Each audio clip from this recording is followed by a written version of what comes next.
لكن على الناحيه الثانيه في علماء شايفين ان التطور ده ممكن ما يكونش بسرعه الانفجار اللي الناس متخيلاه، وان التغييرات دي كانت تدريجيه اكتر من فكرتنا عنها. بس الحفريات اللي لقيناها بتدينا صوره مضغوطه للزمن، فتبان وكانها حصلت فجاه.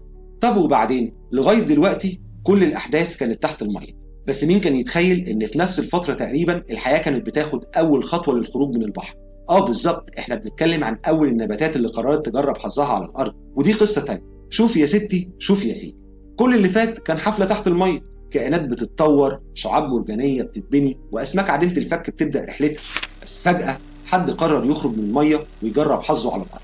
مش سمكه طبعا، السمك كان لسه مش واخد على الطلعه البريه. اللي بدأ المغامرة دي كان نبات بسيط جدا، لكنه غير مجرى التاريخ الطبيعي تماما. طب ليه أصلا النبات يسيب البحر؟ تعالوا نبص لها بمنطق النهارده. لما مكان يبقى زحمة بتبدأ تدور على مكان أوسع. المحيطات في الفترة الأردوفيشية كانت مليانة كائنات بحرية متنافسة، أما الأرض صحراء قاحلة ما فيهاش أي حد، لا حيوانات ولا نباتات، مجرد صخور وهواء. فكان منطقي جدا إن في طحالب قالت طب ما نجرب الأرض، يمكن تكون أحسن. بس ده ما كانش قرار مزاجي، في عوامل كتير ساعدت على الحركة دي.